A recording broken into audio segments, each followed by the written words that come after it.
FIFA has a football so sensitive it can detect a single strand of human hair brushing against it. It proved exactly that earlier in this tournament, wiping out a goal because the ball had clipped a player's hair.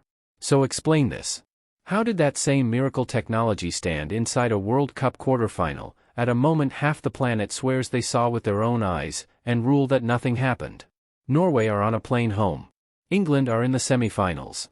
And the reason why has ignited the biggest officiating scandal of the tournament. Stick around till the end, because this gets messier the deeper you go, and if breakdowns like this are your thing, subscribe before we dive in. First, give the match its due, because this was a genuine classic, played in brutal Miami heat that felt like 113 degrees Fahrenheit with the humidity factored in. For long stretches, Norway were the better side.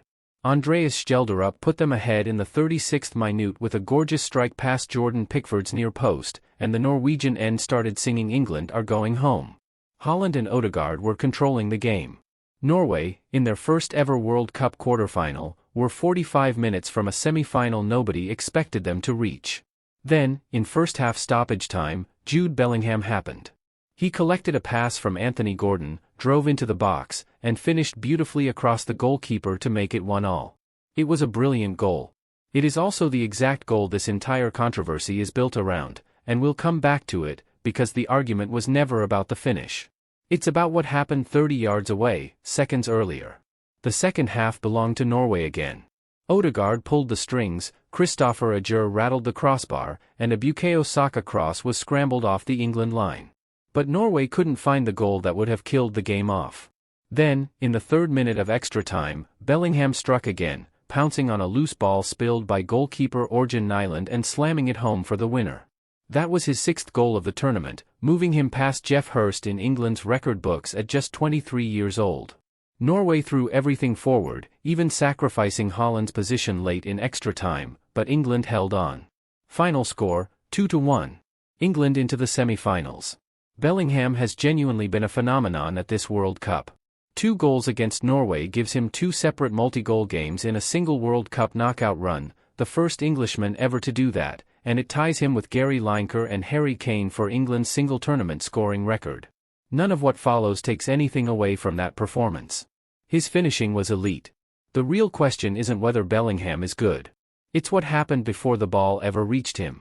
Here's where it gets ugly. When Nyland launched a clearance upfield just before Bellingham's equalizer, the ball did something strange in the air. It seemed to check its flight and drop almost vertically, landing awkwardly at the feet of England's Elliot Anderson, who fed Gordon, who fed Bellingham. Norway were adamant about why. They insisted the ball had clipped one of the cables suspending the robotic camera that hovers above the pitch. Nyland pointed straight at the sky the instant the goal went in. So did Haaland. So did head coach Ståle Solbakken, who marched over to referee Clement Turpin at halftime to make his case in person. Norway's assistant coach said flatly that the referee should have caught it. This matters because under the actual laws of the game, if the ball strikes an outside object like a camera cable, that's outside interference. Play should be stopped and restarted with a dropped ball. No goal. If the ball genuinely hit that wire, England's equalizer should never have counted. FIFA's response was fast and absolute. Their statement said the sensor inside the official match ball, the connected ball chip, showed no spike, no impact reading, while the ball was airborne, and therefore no evidence it touched anything.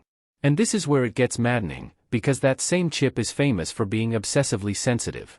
This is the same tournament where a Croatia goal was ruled out because the chip detected the ball grazing a player's hair.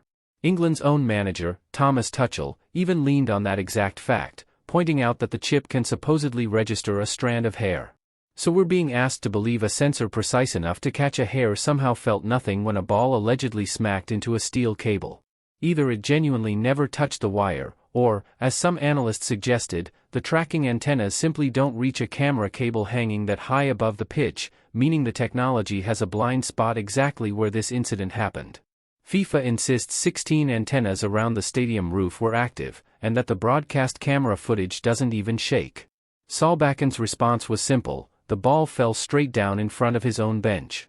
His eyes told him one thing. FIFA's chip told him another, and FIFA expects everyone to trust the chip over the replay. Now the second call, because on its own, the cable incident would just be bad luck. Stacked next to what happened 10 minutes into the second half, it becomes something far more damning. Norway thought they'd scored again, Torbjorn Baki turning the ball home from a corner, and the stadium erupted. Then VAR pulled it back, ruling that Holland had fouled Anderson with a push in the build-up. It was a push, a fairly clear two-handed shove, and under FIFA's stricter stance on grappling at set pieces this tournament, that call is defensible on its own. The problem is the contrast. A push that happens on nearly every single corner kick in the tournament got forensically reviewed and overturned, while a ball that visibly changed direction in mid-air just minutes earlier got no review at all. One end of the pitch got a microscope. The other end got a blindfold. Think about what that actually means in practice. The VAR team went digging into a corner kick scramble, frame by frame, hunting for upper body contact that happens roughly 20 times in every match, and they found enough to wipe an entire goal off the board. But when a football visibly changed direction in mid-air seconds before the equalizer at the other end, nobody in that VAR booth so much as pulled up the overhead camera angle to double-check it. That is not a small inconsistency. That is two completely different standards being applied in the same 90 minutes, by the same officiating team, in the same stadium. And it is not an isolated case either. Pundits and former referees have already pointed out that this is now the second time in this tournament that a marginal, review-worthy moment has swung in England's direction without the same forensic scrutiny applied to it that other decisions received. The specific incident isn't really the issue anymore. The issue is that nobody watching, whether they're a coach, a player, or a fan at home, can predict when VAR is going to intervene and when it's simply going to wave play on. A review system nobody can predict is a review system nobody can actually trust. To be fair, both calls are defensible in isolation. FIFA's chip genuinely showed no contact, and that chip really is absurdly sensitive, so there's a real chance the ball never touched the wire and Norway's eyes deceived them in a chaotic moment. On the Holland push, the rules are the rules, and he did shove Anderson. Bellingham's winner, for what it's worth, had nothing to do with any cable, it came from Norway's own goalkeeper spilling a routine shot. And England didn't get every call their way either. Late in the game, Jed Spence went down under a challenge and Turpin initially pointed to the spot for a penalty, only for VAR to pull him to the monitor and overturn it. That's a big call that went against England in the closing stages of a knockout match. Even Holland himself refused to call it a robbery afterward, describing it simply as a 50-50 call that didn't go Norway's way, and adding that England are a good side. So this isn't the story of a fix. There's no evidence FIFA wanted England through, and that's the lazy version of this story. The real problem is more basic and more embarrassing. FIFA cannot officiate its own tournament with any consistency. They've sold the world on technology that supposedly removes doubt from the game entirely, a ball that feels a single hair, cameras that measure offside to the millimeter, and then, in the biggest moments, that same system detects a hair in one match and can't confirm whether a ball hit a giant camera cable in another. It reviews a routine corner kick push in forensic detail but won't glance at a mid-air deflection that decided a World Cup quarterfinal. The tech didn't fail Norway. The judgment behind it did, and there's no consistent standard anyone watching can actually predict. That inconsistency lands in the worst possible tournament for it, because FIFA's credibility was already fraying before this match. This is the same World Cup that's seen controversial red cards reversed after the fact, official complaints filed by other federations over refereeing decisions, and VAR disputes flaring up in match after match throughout the knockout rounds. So when this incident lands on top of that pile, nobody reaches for unlucky. They reach for here we go again. Erling Haaland's own father posted a pointed message online congratulating Bellingham and the referee, a jab that spread instantly across social media and summed up exactly how Norway's camp felt walking away from Miami.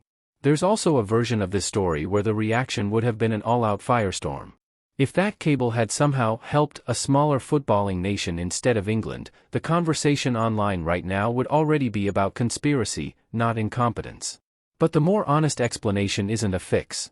It's a governing body that built the most sophisticated officiating technology the sport has seen, then failed to apply it consistently when it mattered. Norway didn't lose to a plot. They lost to a brilliant Bellingham, a costly goalkeeping mistake, and a system that couldn't manage to be wrong in the same direction twice. There's a cruel footnote here too. Haaland, the breakout star of this World Cup and the man behind more than half of Norway's goals on the way to the quarterfinal, finished the biggest match of his career almost anonymous. He had fewer touches than his own goalkeeper, was starved of service, and was eventually withdrawn injured in extra time. For a tournament that introduced Norway as a genuine footballing force, it was a strangely quiet way for their run to end. Where does this leave everyone? Norway fly home from the best tournament in their history, on the wrong end of two calls that, in a fairer world, might have gone differently.